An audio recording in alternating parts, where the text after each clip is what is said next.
안녕하십니까? 잘 지내셨어요? 네. 인사도 안 하는 사람도 있네. 안녕하세요. 인사를 하세요. 인사를 같이. 입 다물지 말고 다시 한번 인사하겠습니다. 안녕하십니까? 안녕하십니까? 이제 조금 입을 여네. 잘 지내셨어요? 네. 우리가 입 다물지 말고 입을 열고 마음을 열고 하나님의 말씀을 들을 수 있기를 바랍니다. 아멘. 오늘 말씀은 여호수아서 18장에서 21장이고 말씀 제목은 선한 말씀이 다 응하였더라입니다. 요절 21장 45절을 같이 읽겠습니다. 21장 45절입니다. 네, 시작. 여호와께서 이스라엘 족속에게 말씀하신 선한 말씀이 하나도 남김이 없이 다 응하였더라. 네, 기도하겠습니다.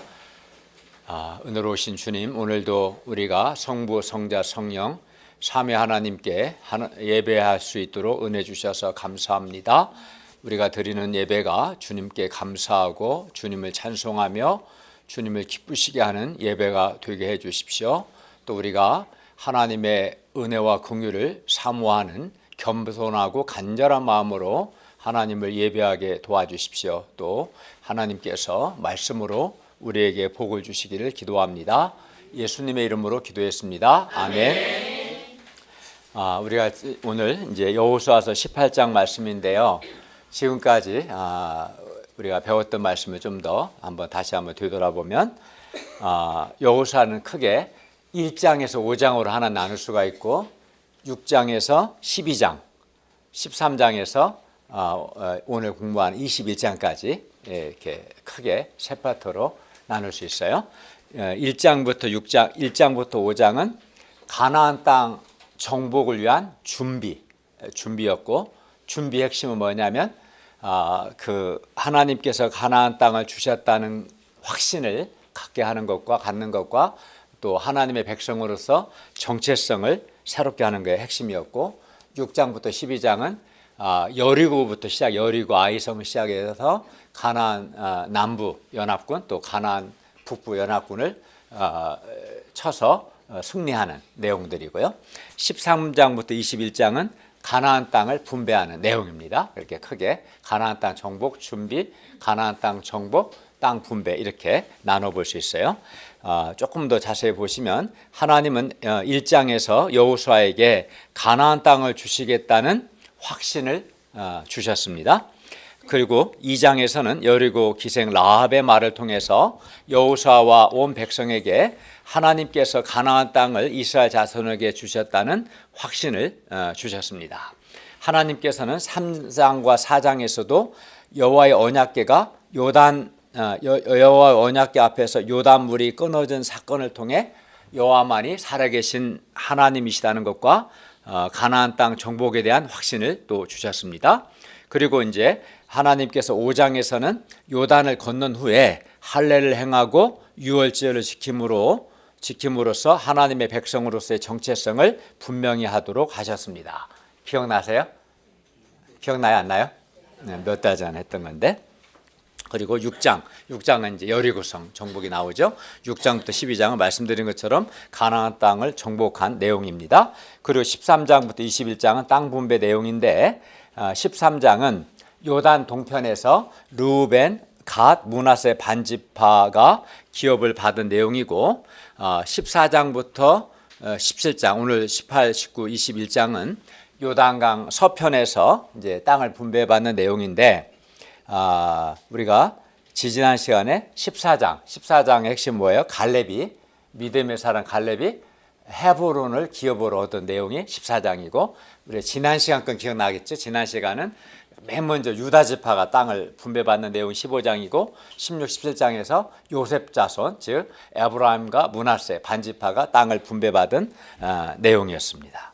그리고 이제 오늘 18, 19장은 나머지 7지파, 12지파 중에서 요단 동편에서 2지파 반, 서편에서 또 2지파 반 이렇게 해서 이제 남은 지파는 7지파죠. 이 7지파가 땅을 분배받는 내용인데요. 18, 19장은 순서는 베냐민, 시므온, 스불론, 이사갈, 아셀, 납달리, 단 이 순서로 땅을 분배받고 맨 나중에 여호수아가 땅을 분배받습니다. 이게 해서 19장이 끝나고 20장은 도피성에 관한 말씀이고 21장은 레위 지파가 받은 성읍들에 관한 말씀입니다. 레위 지파는 별도로 기업을 받지 않고 이스라엘 자손의 기업 중에서 48개의 성읍과 그 목초지들을 제공받아 각 지파 안에서 거주하는 아주 독특한 형태입니다. 이렇게 해서 땅 분배가 다 마칩니다. 그런데 도피성과 레위 지파는 하나님의 백성들에게만 있는 아주 독특한 것입니다. 오늘 말씀을 통해서 도피성을 허락하시고 또 레위 자손들을 각 지파 안에서 살게 하신 하나님의 뜻에 대해서 무엇보다 주리라 맹세하신 땅을 다 주신 하나님의 신실하심에 대해서 배울 수 있기를 기도합니다. 제1장 그 땅을 그려서 가지고 내게로 돌아오라. 18장 19장 말씀입니다. 먼저 18장 1절을 보십시오. 이스라엘 자손의 온 회중이 길갈에서 요단을 건너자마자 길갈이 있었는데 이 길갈에서 실로로 이동했습니다. 오늘 본문은 이제 지도를 좀 보셔야 하는데 지도 14번을 보세요.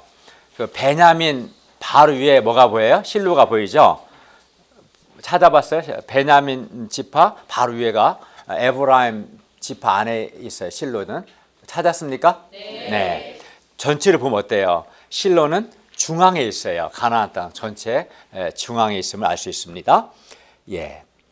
실로는 가나안 지역의 중앙에 위치했고 이스라엘 자손의 온 회중이 실로에 모여서 거기에 회막을 세웠습니다. 여기서 회막은 여호와 하나님을 만나는 하나님의 집입니다. 이스라엘 자손은 기업으로 얻은 땅에서 제일 먼저 뭐 했습니까? 회막을 세웠어요. 회막을 세웠는데 그러니까 하나님의 집이죠. 하나님을 만나는 하나님의 집인 회막을 세웠는데 이는 이스라엘 자손이 기업으로 분배받은 땅에서 하나님을 만나고 하나님과 교제하는 것을 가장 중요하게 생각했기 때문입니다. 그래서 가장 먼저 한 것이 이스라엘 가나안 전체에서 가장 중앙에 실로에서 하나님의 회막을 세우는 일을 한 거예요. 그리고 여호와의 회막이 가나안의 지리적 중심인 실로에 세워진 것은 이스라엘 자손이 여호와 하나님과 함께 거하며 여호와 하나님을 예배하고 섬기는 것이 땅 분배의 목적임을 가르쳐 줍니다. 그러니까 하나님을 예배하는 게 가장 중요하고 가나안 땅 중앙 실로에 하나님의 집인 회막을 세운 것은 하나님이 그들에게 땅을 분배한 목적이 하나님을 예배하는 예배 공동체로서의 삶을 살도록 하기 위해서였다라는 것을 알 수 있습니다.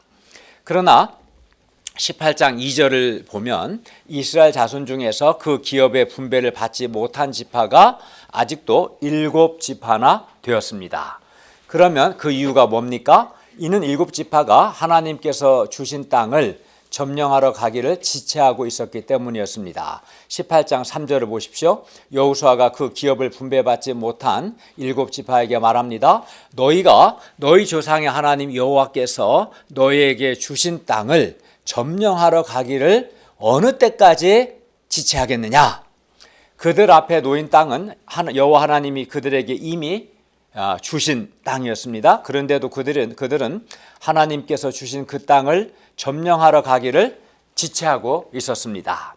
그러면 그들이 왜 지체하고 있었을까요? 우리가 상식적으로 생각하면 하나님이 주신 땅을 빨리 얻고 싶어야 합니다. 아마 여러분 우리 박은찬 현자님한테 뭐 그럴 일은 제가 볼 때 거의 없지만 다니엘 목자님과 미란 목자님이 아파트 33평을 줬어요.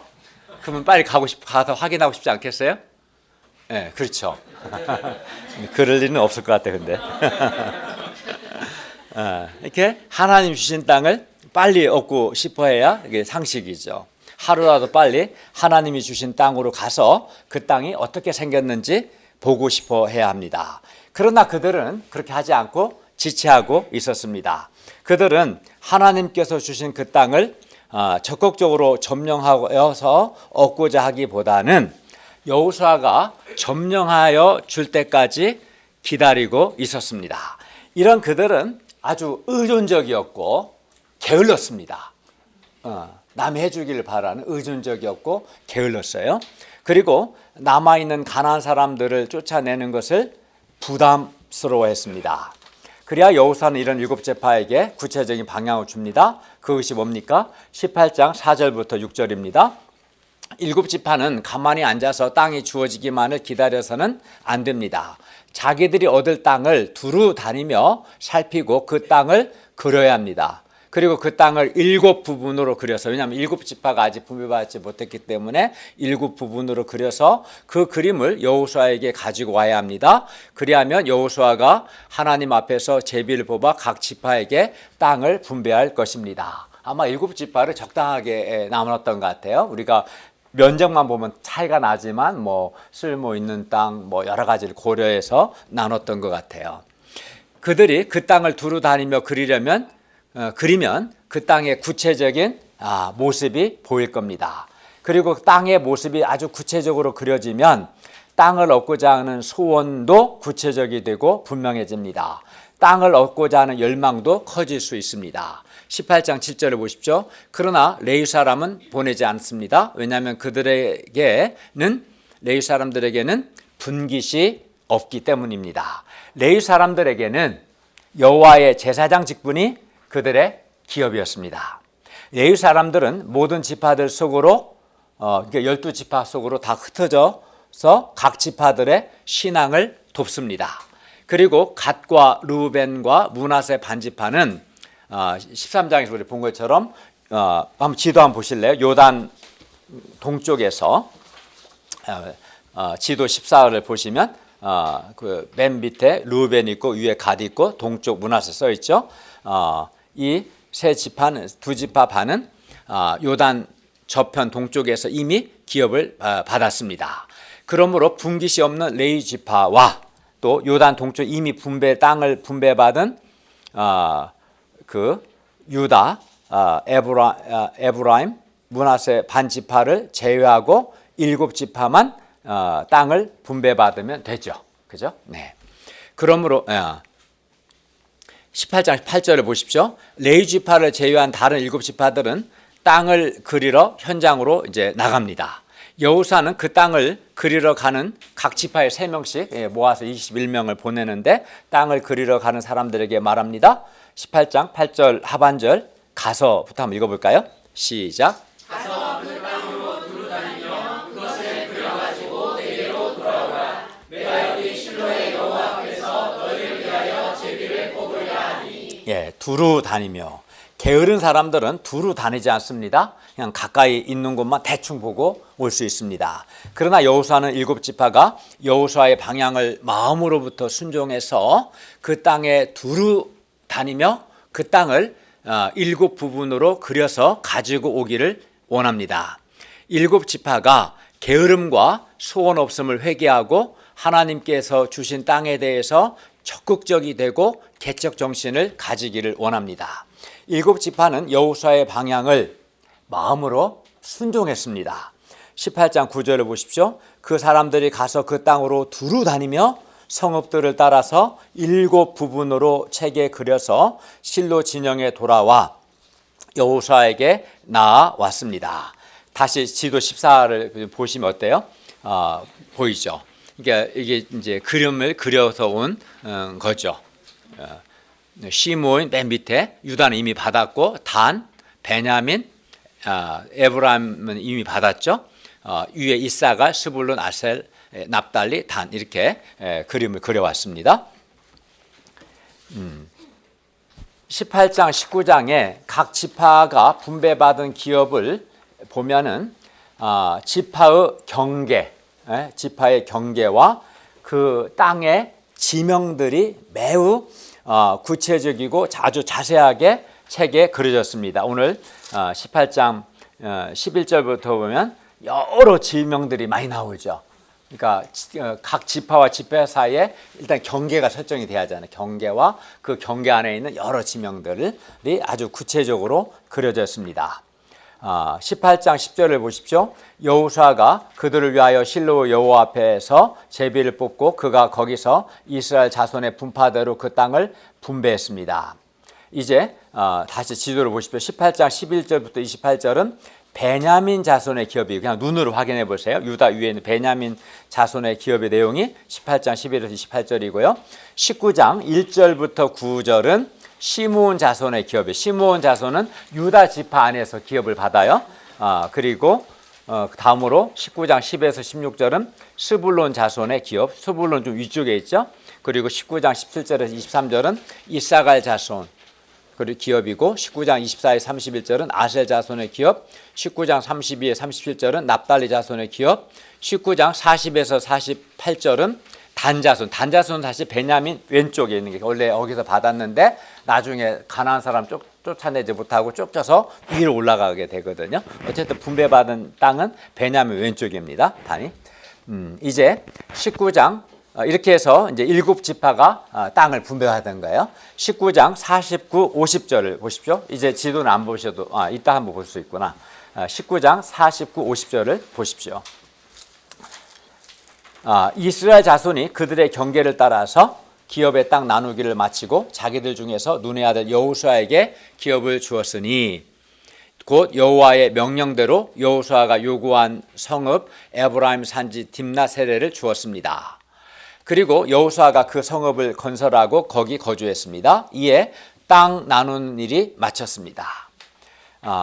요단 서편 땅 분배가 믿음의 사람 갈렙을 시작으로 해서 동일한 믿음의 사람 여호수아로 이제 딱 마치는 거예요. 분배가 딱 끝나고 이제 20장은 도피성에 관한 말씀인 거죠. 21장은 레위 사람들에 대한 이야기고요. 이상에서 여호수아는 여호와께서 주신 땅을 점령하러 가지 않고 지체하고 있는 7지파에게 하나님께서 주신 그 땅을 두루 다니며 지파마다 나누어 받을 몫에 따라서 그 땅의 지도를 7부분으로 그려서 가지고 오라고 방향을 주었습니다. 여호수아는 7지파 사람들이 가만히 앉아서 여호수아를 의존할 것이 아니라 적극적으로 하나님께서 주신 땅을 두루 다니며 그 땅의 그림을 그리면서 하나님이 주신 땅을 얻고자 하는 소원과 열망을 갖기를 원했습니다. 가만히 앉아 있으면 아무 일도 일어나지 않습니다. 의존적이고 게으르고 소극적이면 하나님께서 이미 주신 땅도 얻지 못합니다. 그런데 이는 우리도 마찬가지입니다. 가만히 있으면 아무 일도 일어나지 않습니다. 의존적이고 안일하고 게으르고 소극적이면 하나님께서 주신 기업을 얻지 못합니다. 그러므로 우리는 의존심, 안일, 게으름 등을 회개해야 합니다. 우리 각자 자기 앞에 놓인 삶은 마치 하나님께서 이스라엘 백성에게 주시기로 약속하신 땅과 같다고 할 수 있을 겁니다. 각자 자기 앞에 놓인 인생은 분명히 하나님께서 각 사람에게 이미 주신 것입니다. 몇 년 남았는지는 알 수 없지만 이미 주신 것이죠. 그리고 중앙대와 숙대 캠퍼스 역시 하나님께서 우리에게 주신 것입니다.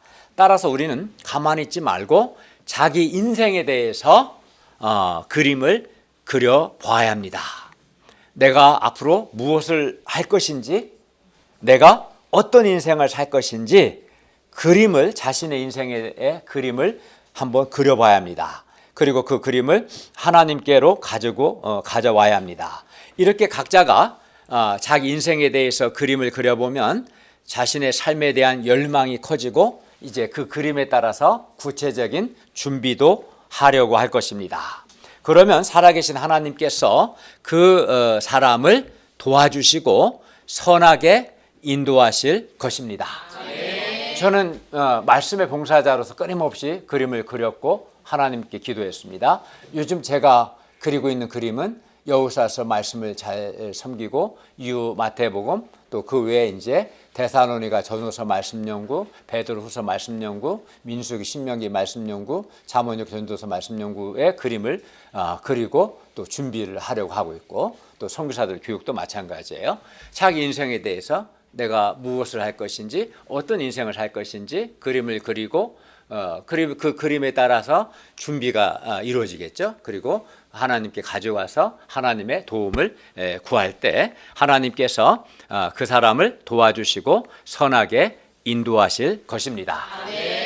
그리고 캠퍼스도 마찬가지입니다. 가만히 있지 않고, 가만히 있으면 캠퍼스가 얻어지지 않죠. 얻어지지 않습니다. 가만히 있는 사람, 안일한 사람, 게으른 사람, 소극적인 사람은 하나님께로부터 아무것도 얻을 수 없습니다. 가만히 있으면 안 되는 것이죠. 가만히 있지 않고 캠퍼스를 두루 다니며 사람들을 만나봐야 합니다.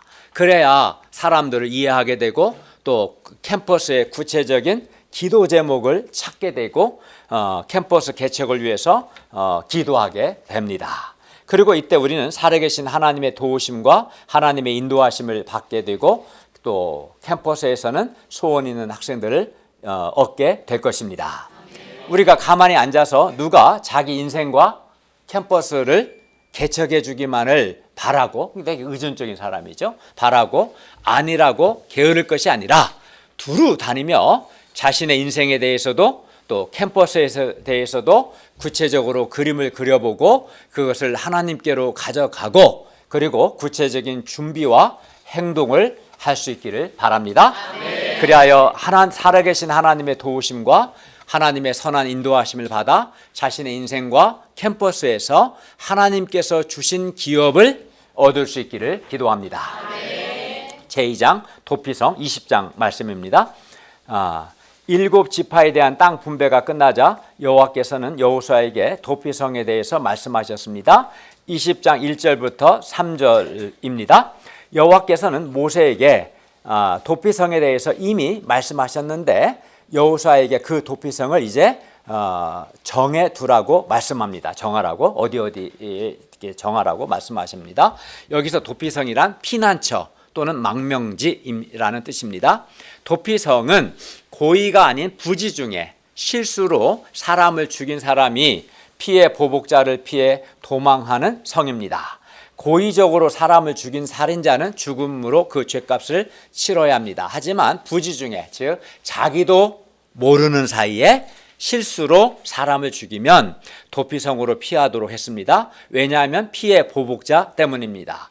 여기서 피해 보복자란 복수할 권한을 가진 사람을 가리키는데요. 예를 들어 내 아내가 살해되면 그 남편이나 그 아들이 가해자에게 복수할 권한을 가진 피해 보복자가 됩니다. 그런데 부지 중에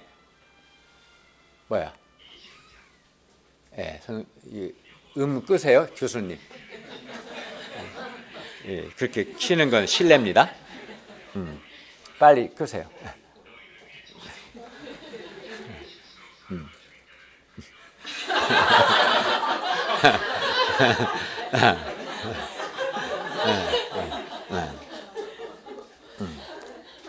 피해 보복자 누군가 말씀드려. 그런데 부지 중에 실수로 죽였는데도 복수를 하게 되면 자칫 복수의 악순환이 이어질 수 있을 겁니다. 도피성 제도는 자기도 모르는 사이에, 즉 부지 중에 실수로 사람을 죽인 사람에 대해서 한번 실수했다고 잘라버리지 않고 다시 한번 일어설 수 있는 기회를 제공해 줍니다. 그러면 도피성으로 피한 사람은 무엇을 해야 합니까? 20장 4, 5절을 보십시오. 이 성읍들 중에 하나에 도피한 사람은 그 성읍에 들어가는 문 어귀에 서서 그 성읍의 장로들의 귀에 자기의 사건을 말해야 합니다. 자신이 고의가 아닌 실수로 부지 중에 사람을 죽였음을 말해야 합니다. 그러면 그 성읍의 장로들은 그를 성읍에 받아들여 한 곳을 주어 자기들 중에 거주하게 하고 피해 보복자가 그의 뒤를 따라온다 할지라도 그들은 그 살인자를 피해 보복자에게 자의 손에 내주지 말아야 합니다. 왜 그래야 합니까? 20장 5절 하반절을 보십시오. 이는 한번 읽어볼까요? 시작. 이는 본래 미워함이 없이 부지 중에 그의 이웃을 죽였습니다. 미워함이 없이 부지 중에 자기도 모르는 사이에 실수로 이웃을 죽였기 때문에 그를 보호하라는 겁니다. 그러면 그 살인자는 어떻게 됩니까? 20장 6절을 보십시오. 그 살인자는 회중 앞에 서서 재판을 받기까지, 그러니까 재판을 위해 회중 앞에 설 때까지, 그리고 그 당시 대제사장이 죽을 때까지 그 성읍에 거주하다가 그 후에야 그 살인자는 그 성읍, 그 자기가 도망하여 나온 자기 성읍, 자기 집으로 돌아갑니다. 그러니까 두 가지 조건이 충족이 돼야 돼요. 일단은 재판을 받아야, 재판을 통해서 이 사람이 고의가 아닌 부지 중에 실수로 죽였다는 것이 입증이 돼야 하고, 그리고 당시 대제사장이 죽을 때까지는 그 도피성에 머물고 그 후에야 원래 자기 성읍으로 돌아갈 수 있는 거예요. 이 절차는 사건을 처리함에 있어서 공정한 판결이 있어야 한다는 것을 가르쳐 줍니다. 합당한 재판 절차가 없이 고의적 살인인지 우발적 살인인지 함부로 판단해서는 안 된다는 겁니다. 그런데 부지 중에 자기도 모르는 사이에 실수로 일어난 일은 생각해 보면 충분히 신중하거나 조심성이 있었더라면 일어나지 않았을 가능성이 큽니다. 그래서 실수로 사람을 죽인 사람은 물론 죽임을 당하지는 않지만 대제사장이 죽기까지 자기 집으로, 자기가 온 성읍, 자기 원래 성으로 돌아갈 수는 없습니다. 그는 재판을 통해서 부지 중에 실수로 죽였다는 입증이 되고 대제사장이 죽을 때까지 그 도피성에 머물러야 합니다. 그리고 이렇게 한 것은 이는 부지 중에 실수로 사람을 죽인 자라 하더라도 그의 행위에 대해 책임을 져야 한다는 것을 가르쳐 줍니다. 이상에서 우리가 도피성 제도에서 볼 수 있는 것은 하나님은 살인죄에 대해서 고의냐, 실수냐, 부지 중에 실수냐를 엄격하게 구별하신다는 것입니다. 고의로 사람을 죽인 사람은 보호할 필요가 없지만 고의가 아닌 실수로 사람을 죽인 사람은 보호하라고 하십니다. 고의가 아닌 실수로 사람을 죽인 사람에 대해서는 피해 보복을 하지 못하도록 하셨습니다. 그러면 하나님은 왜 고의에 의한 살인과 실수에 의한 살인을 엄격하게 구별했을까요? 사실 고의의 살인이든 실수의 살인이든 사람을 죽인 것은 같습니다. 사람이 죽었다는 그 결과는 같습니다. 율법은 사람을 죽인 사람은 반드시 죽이라고 했습니다. 창세기 9장 6절, 출애굽기, 레위기, 민수기. 율법은 사람을 죽인 자는 반드시 죽이라 말씀하셨어요. 그런데 왜 실수로 사람을 죽인 사람은 도망하여 살 수 있겠습니까? 하나님은 그 이유를 우리가 읽은 것처럼 20장 5절에서 이렇게 말씀합니다. 이는 본래 미워함이 없이 부지 중에 자기도 모르는 사이에 그의 이웃을 죽였기 때문이다. 이 말에서 보면 하나님은 미움이 있냐 없냐, 마음에 미움이 있냐 없냐, 하나님은 사람의 마음의 미움을 심각하게 보신다는 것을 알 수 있습니다. 하나님은 사람을 죽이되 미워함이 없이 실수로 죽였는가 아니면 미워함으로, 즉 고의로 죽였는가를 구별하셨습니다. 이렇게 본다면 하나님은 사람의 마음에 미움이 있느냐 없느냐 하는 것을 매우 중요하게 보신다는 것을 우리가 알 수 있습니다. 따라서 고의로 사람을 죽인 사람을 벌하는 것은 그 살인자의 마음의 미움을 벌하시는 것과 같습니다. 그 미움이 살인으로 나타났기 때문에 그렇겠죠. 사람들은 자기 마음에 미움이 있어도 내가 남을 해치지 않거나 죽이지 않으면 악을 행하지 않은 것이라고 생각합니다. 죄가 없다고 말합니다. 그러나 하나님은 마음의 미움을 악으로 보시고 그 미움을 벌하십니다. 따라서 우리는 마음의 미움을 회개해야 합니다. 하나님은 마음에 미움이 있느냐 없느냐를 기준으로 보신 거예요. 그렇기 때문에 마음의 미움을 버려야 합니다. 하나님은 미움이 없이 실수로 자기도 모르는 사이에 사람을 해친 사람을 보호하고자 하십니다. 우리는 때로 사람을 돕고자 하다가 지혜가 부족하다든지 또는 분별력이 없다든지 혹은 사람을 어떻게 도와야 할지 몰라서 도리어 상처를 주는 경우가 있을 수 있습니다. 목자는 양을 돕는다고 했는데 도리어 양에게 상처를 줄 수도 있습니다. 그런 경우 어떻게 합니까? 그 목자는 정죄되기보다는 보호받아야 합니다. 왜냐하면 미워함이 없이 실수로 했기 때문입니다. 도피성은 실수로 사람을 죽인 사람에게 기회를 주기 위한 제도고 그 도피성을 세우신 하나님은 은혜의 하나님이십니다. 이 은혜의 하나님 안에서 우리는 한 번의 실수로 우리 인생이 끝나지 않습니다. 그러면 이스라엘은 도피성을 몇 군데나 세웠습니까? 20장 18절을 보면 요단 서편에 요단강 서편의 셋 동쪽에 셋 모두 6곳을 지정했습니다. 지도를 한번 보세요. 지도 15번인데요. 그 요단강을 중심으로 밑에 좀 굵은 동그라미 쳐진 데 있죠. 헤브론이 있고 그 다음 위에 세겜이 보이죠. 맨 위에 게데스. 다음 요단 동쪽을 보시면 맨 위에 바산 골란이 있고 밑에 내려오면 길르앗 라못이 있고 그 밑으로 내려오면 베셀이 나오죠. 그죠? 예.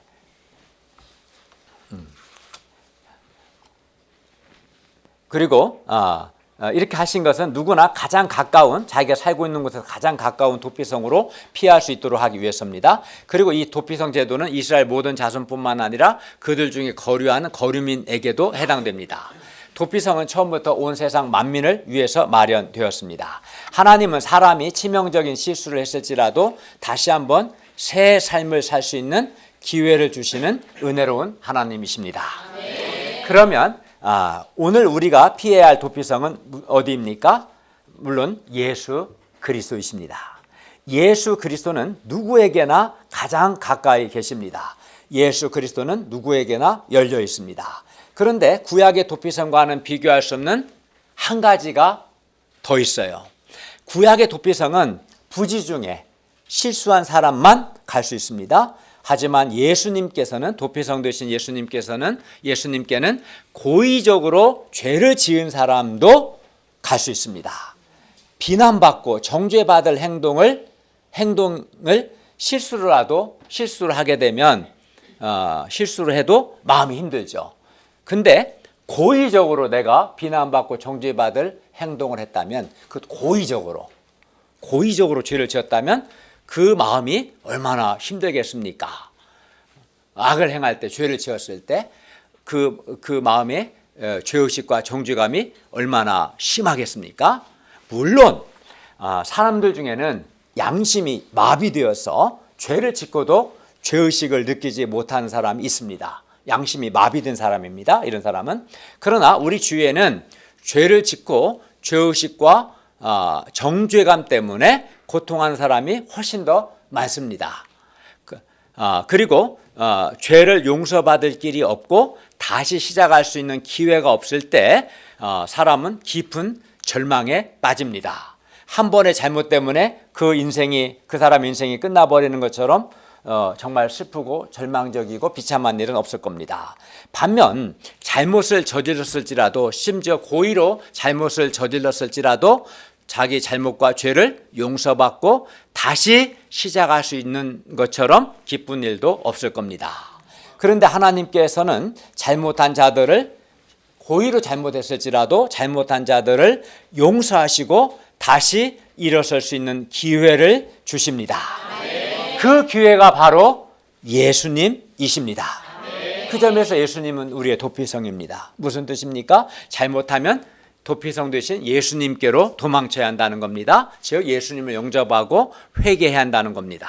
그러면 예수님께서는 잘못한 사람에게 얼마만큼 기회를 주십니까? 예수님께서는 형제가 죄를 범하면 70번씩 7번이라도 문자적으로 490번이 아니라 무한대로 용서해 주어야 한다고 말씀하셨습니다. 예수님은 어떠한 죄인의 죄도 용서하시기 위해서 십자가에서 죽으셨습니다. 그러므로 이 예수님께로 도망치면, 즉 이 예수님을 영접하고 진실하게 회개하면 누구나 죄를 용서받고 새 인생을 살게 됩니다. 뿐만 아니라 우리가 슬플 때, 예수님은 이런 도피성일 뿐만 아니라 우리가 슬플 때 예수님께 피하면 예수님께서 우리에게 기쁨을 주십니다. 또 우리가 힘들고 지칠 때 예수님께로 피하면 예수님께서 힘을 주십니다. 외로울 때 예수님께 피하면 예수님께서 나의 친구가 되어주시고 나의 목자가 되어주십니다. 따라서 도피성 되신 예수님이 우리의 진정한 소망이 되시고 위로요 기쁨이 됩니다.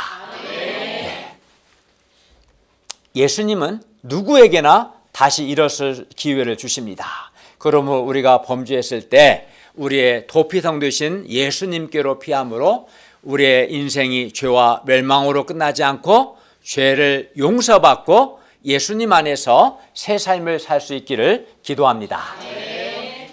제3장 선한 말씀이 하나도 남음이 없이 다 응하였더라. 21장 말씀입니다. 21장 1, 2절을 보십시오. 그때 레위 사람의 족장들이 제사장 엘르아살과 눈의 아들 여호사와 이스라엘 자손의 지파 족장들에게 나와 가나안 땅 실로에서 그들에게 말합니다. 21장 2절 하반절입니다. 여호와께서 모세에게 명령하사 우리가 거주할 성읍들과 우리의 가축을 위해 그 목초지들을 우리에게 주라 하셨습니다. 레위 사람의 족장들은 여호와 하나님께서 모세를 통해 하신 말씀에 근거해서 자기들이 거주할 성읍들과 가축을 위한 목초지들을 달라고 요구했습니다. 21장 3절을 보십시오. 이스라엘 자손이 여호와의 명령을 따라 자기의 기업에서 이 성읍들과 그 목초지들을 레위 사람에게 주었습니다. 물론 레위 사람들에게 준 만큼 그만큼 땅이 줄어들겠죠. 성읍도 줄어들고 목초지도 줄어들 겁니다. 그러나 이스라엘 자손은 여호와의 명령에 순종했습니다.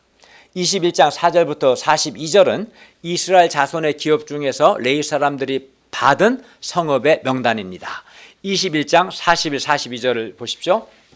레위 사람들이 이스라엘 자손의 기업 중에서 받은 성읍 모두 48개 성읍이었는데 각 성읍의 주위에 목초지가 있었고 모든 성읍이 다 그러했습니다.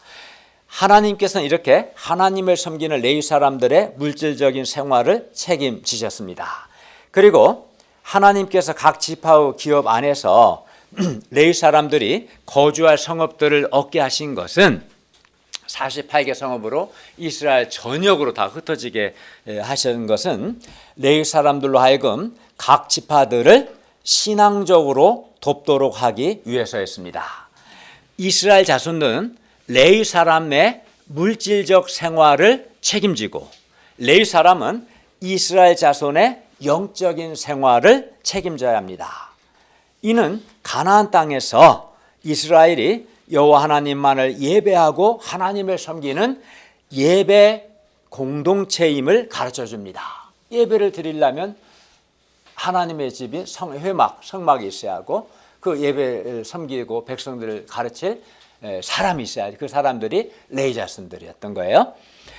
그러므로 레위 사람들은 하나님의 말씀을 연구하고 해석하고 가르침으로 백성들을 신앙적으로 잘 도와야 합니다. 레위 사람들은 하나님과 하나님의 백성들을 위해서 봉사하는 하나님 나라의 영적인 공무원들이라고 할 수 있습니다. 도피성 제도와 함께 레위 사람들의 이 존재와 역할은 오직 하나님의 백성들에게만 있는 아주 독특한 특징입니다. 세상 어느 나라도 이렇지는 않습니다. 하나님께서 레위 사람들로 하여금 각 지파 안에 거하면서 각 지파 사람들을 신앙적으로 돕게 하신 것은 백성들을 신앙적으로 돕고자 하시는 하나님의 섬세한 배려이며 하나님의 백성들은 세상 사람들, 불신자들과 달리 신앙이 삶의 중심이 되어야 하고 하나님을 예배하는 예배 공동체가 되어야 함을 가르쳐 줍니다. 그래서 우리가 불신자 하루에 오늘도 주일에 모여서 조는 친구도 있지만 이제 떴네요. 모여서 하나님을 예배하는 거죠.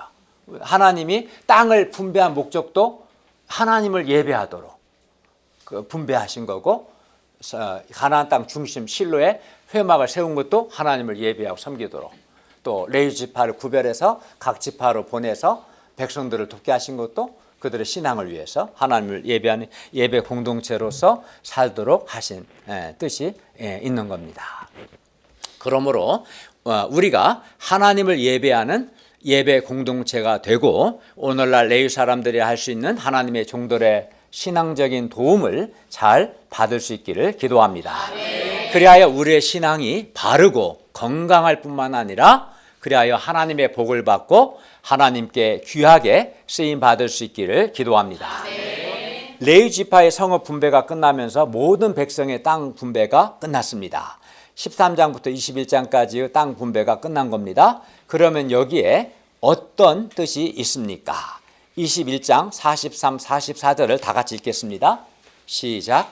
여호와께서 이스라엘의 조상들에게 맹세하사 주리라 하신 그 땅을 그와 같이 이스라엘에게 다 주셨으므로 그들이 그것을 차지하여 거기에 거주하였으니 여호와께서 그들의 주위에 안식을 주셨으되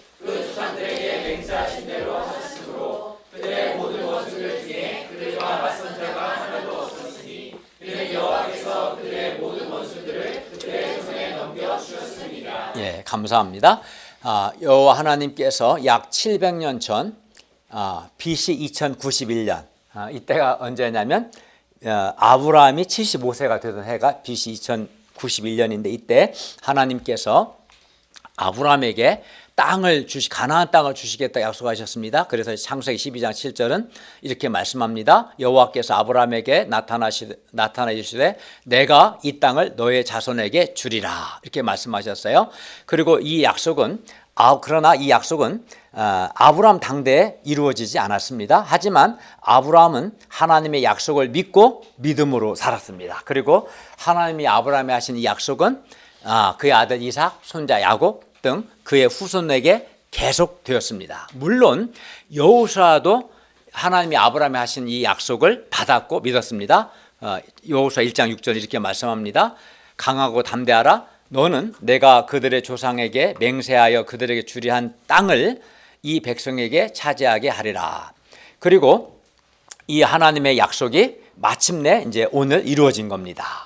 출애굽 연도가 주전 1446년이고 가나안 땅에 들어온 연도가 주전 1406년이고 7년 동안 정복 전쟁이 있었기 때문에 지금 주전 아마 1399년입니다. 그러니까 주전 2091년에 아브라함에게 주신 약속의 말씀이 692년이 지난 주전 1399년에 이루어진 겁니다. 얼마나 감격스러운 순간입니까? 하나님은 그 약속을 반드시 지키십니다. 아멘. 지켜지지 않은 약속은 하나도 없습니다. 따라서 우리는 하나님의 약속을 믿을 수 있습니다. 그런데 성경은 수많은 약속들로 가득 차 있습니다. 그리고 그 약속들은 반드시 이루어집니다. 우리가 믿음으로 산다는 것은 하나님의 약속들을 믿고 사는 것을 의미합니다. 21장 45절을 다 함께 읽겠습니다. 시작. 여호와께서 이스라엘 족속에게 말씀하신 선한 말씀이 하나도 남김없이 다 응하였더라. 여호와께서 이스라엘 족속에게 말씀하신 선한 말씀은 크게 두 가지인데요. 첫째는 가나안 땅을 주신다는 것이었고요. 둘째는 가나안 땅에 살고 있는 모든 족속들을 이스라엘의 손에 붙이시겠다는 거였습니다. 그리고 그에 따르는 모든 구체적인 일들이 포함될 겁니다. 그런데 그 모든 일들이 가나안 땅을 주신다는 말씀, 또 가나안 땅에 살고 있는 모든 족속을 이스라엘 손에 붙이신다는 그 말씀들, 그 모든 일들이 하나도 남음이 없이 다 응하였습니다. 즉 다 이루어졌습니다. 하나님께서 말씀하신 선한 말씀이 하나도 남음이 없이 한 90%만 이루어지고 10%는 이루어지지 않다거나 그러지 않고 하나도 남음이 없이 다 이루어졌습니다. 그런데 선한 말씀이 다 이루어지기란 결코 쉽지 않습니다. 사람의 경우를 보면 선한 생각을 하고 선한 계획을 세웁니다. 또 선한 약속을 합니다. 어떤 친구가 예배를 이번 주 잘 온다고 했는데 지금 안 왔어요. 어떤 친구는 늦지 않게 예배 온다고 하는데 늦게 와요. 사람이 이게 선한 약속인데 선한 약속을 하는데 잘 안 이루어질 때가 많습니다. 그 모든 선한 일들이 하나도 남음이 없이 다 이루어지기란 어렵습니다. 선한 일이 이루어지기보다는 도리어 나쁜 일이 이루어질 때도 있습니다. 그러나 사람은 그렇지만 사람의 경우는 선한 계획을 하고 선한 생각을 하고 선한 약속을 하지만 이루어지지 않을 때가 많죠. 그러나 하나님께서 말씀하신 선한 말씀은 하나도 남음이 없이 다 이루어졌습니다. 아멘. 본문에서 하나님이 말씀하신 선한 말씀이 다 이루어지기 위해서는 무엇보다 아낙 자손들을 포함한 가나안 땅의 강한 그 사람들을 쫓아내야 했습니다. 전쟁에서 승리해야 했습니다. 그리고 이건 이제 외적인 어려움이겠지만 이런 외적인 많은 어려움들뿐만 아니라 이스라엘 공동체 내부적인 어려움도 극복을 해야 했는데 하나님의 선한 말씀이 이루어지기 위해서는 그 여러 가지 중에서 가장 대표적인 내부적 어려움은 바로 아간 사건이었습니다. 아간 사건 때문에 이스라엘은 완전 망할 뻔했습니다. 그러나 그런 그러나 그런 모든 외적 내부적인 어려움에도 불구하고 결국 하나님께서 말씀하신 모든 선한 말씀이 다 이루어졌습니다. 어떤 사람은 하나님의 약속의 말씀이 이루어짐을 믿지 않습니다. 그래서 하나님의 말씀을 믿고 따르기보다는 자신의 계획과 세상 욕심을 따라 살고자 하는 것을 봅니다. 어떤 사람은 아무 생각 없이 계획 없이 되는 대로 살고자 합니다. 그러나 오늘 본문을 보면 여호와 하나님께서 이스라엘에게 말씀하신 선한 말씀이 하나도 남음이 없이 다 응하였습니다. 다 이루어졌습니다. 그런데 감사한 것은 하나님을 따르는 우리에게도 하나님을 따르는 나에게도 하나님께서 말씀하신 선한 말씀이 하나도 남음이 없이 다 응할 것이라는 겁니다. 아멘. 왜 그렇습니까? 왜냐하면 우리 하나님은 선하시고 하나님은 신실하신 하나님이시기 때문입니다. 아멘. 물론 이스라엘 자손들처럼 우리도 하나님의 선한 말씀이 다 이루어지는 과정에서 외적인 어려움도 있고 공동체 내부적인 어려움도 있고 또 나의 내적인 어려움 등 여러 어려움들이 있을 겁니다. 하나님의 선한 말씀이 다 이루어진다고 해서 그것이 어려움이 없다는 뜻은 아닙니다. 이스라엘에게도 많은 어려움이 있었던 것처럼 우리에게도 하나님의 선한 말씀이 이루어진 과정에서 외부적인 나로 괴롭히는 인간들이 있을 수도 있고 외적인 어려움들이 있을 수 있고 말 안 듣는 공동체 내부적인 어려움이 있을 수 있고 내 개인적인 내적인 어려움도 있을 수 있고 여러 어려움들은 있을 수 있습니다. 어려움이 없지 않습니다. 많은 어려움이 있습니다. 그러나 하나님의 약속과 선한 말씀은 반드시 다 이루어집니다. 아멘. 그리고 하나님의 선한 말씀이 다 이루어지는 그 과정에서 우리는 겸손을 배웁니다. 기도를 배웁니다. 믿음을 배웁니다. 그리고 살아계신 하나님을 체험하게 될 것입니다. 아멘. 그러므로 우리가 하나님의 약속과 하나님의 선한 말씀이 나의 인생 속에서 이루어질 것이라는 믿음의 확신과 기대 속에서 살 수 있기를 기도합니다. 아멘. 저는 저 인생 속에서 하나님의 선한 말씀이 이루어지는 체험들을 많이 했습니다. 그때 말할 수 없는 기쁨이 있었습니다.